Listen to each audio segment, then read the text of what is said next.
दूसरी बैठक देखने को मिली।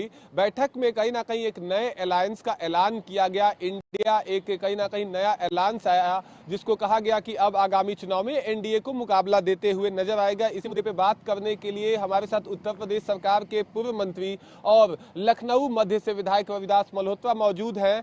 रविदास जी, कल बैठक हुई, 26 दल सम्मिलित हुए। बात किया जाए तो इसमें अगर बैठक के बाद से लगातार भारतीय जनता पार्टी और एनडीए के तमाम सदस्य कह रहे हैं कि बारात सज चुकी है, दुल्हा नहीं है अभी कोई इसमें।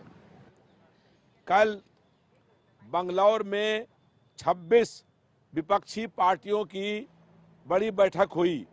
अब लड़ाई मोदी वर्सेस इंडिया होगी।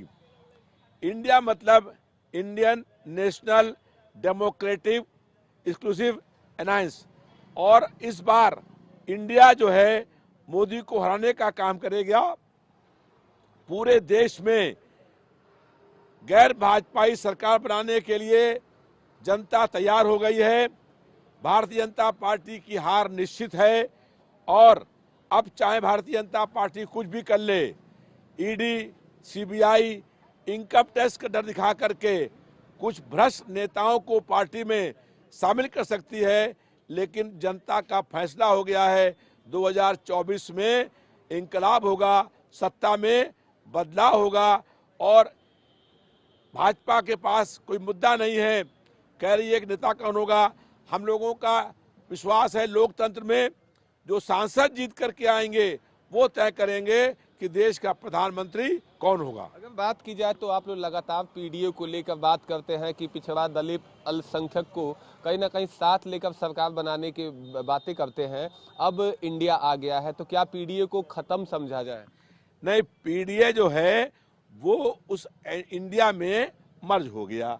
पहले पीडीए में 15 विपक्षी पार्टियां थी, अब जो है वो 26 विपक्षी पार्टियां हो गई हैं, और 26 दलों की जो कल मीटिंग हुई थी उसमें सर्वसम्मत से इंडिया नाम रखा गया है, और ये निर्णय किया गया है कि अब लड़ाई मोदी वर्सेस इंडिया होगी। विपक्ष के तमाम, अगर बात की जाए तो भारतीय जनता पार्टी के तमाम नेता कह रहे हैं कि परिवार बचाने के लिए ये सभी नेता एक मंच पे आए हैं, परिवारवाद की निशानी है, क्या कहेंगे?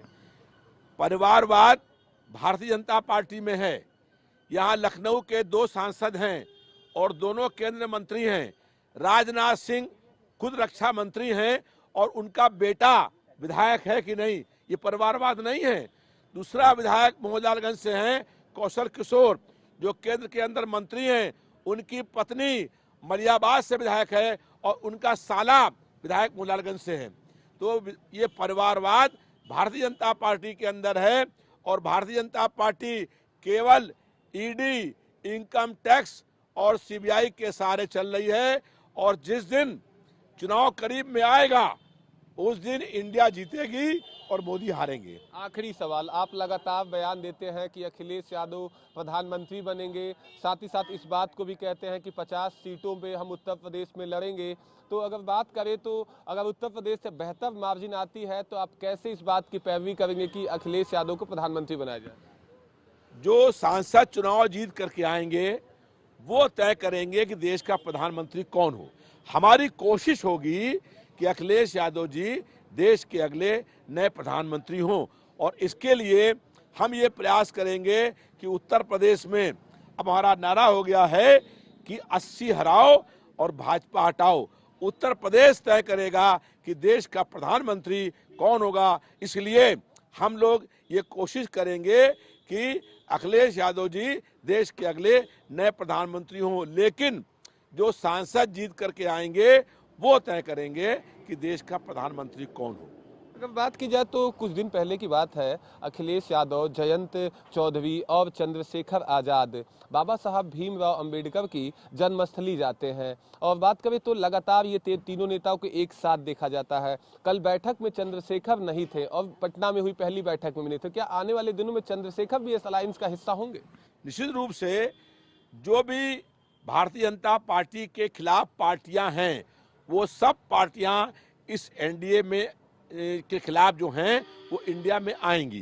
दूसरी बात यह है कि अभी एनडीए के बहुत से दल जो हैं वो भी टूट जाएंगे, और चंद्रशेखर आजाद जी भी इस मोर्चे में आएंगे, जयंत चौधरी जी इस मोर्चे में आएंगे और धीमे धीमे करके कई प्रांतों की और छोटी पार्टियां भी इसमें आएंगे और ये एक विकल्प बन गया है और इसकी 2024 में सरकार बनना तय हो गया है। शुक्रिया हमसे बात करने के लिए। तो हमारे साथ लखनऊ मध्य से विधायक रविदास मल्होत्रा थे, जिनका साफ तौर पे कहना था कि 2024 के चुनाव में हम सभी विपक्षी दल एक स्वर में बात करेंगे और उत्तर प्रदेश में हमारा एक ही नारा रहेगा कि भारतीय जनता पार्टी को 80 सीटों पर हराएंगे और कहीं ना कहीं विपक्ष की सरकार को 2024 में लाएंगे। वीडियो जर्नलिस्ट विजय के साथ मैं विभांशु, प्राइम टीवी लखनऊ।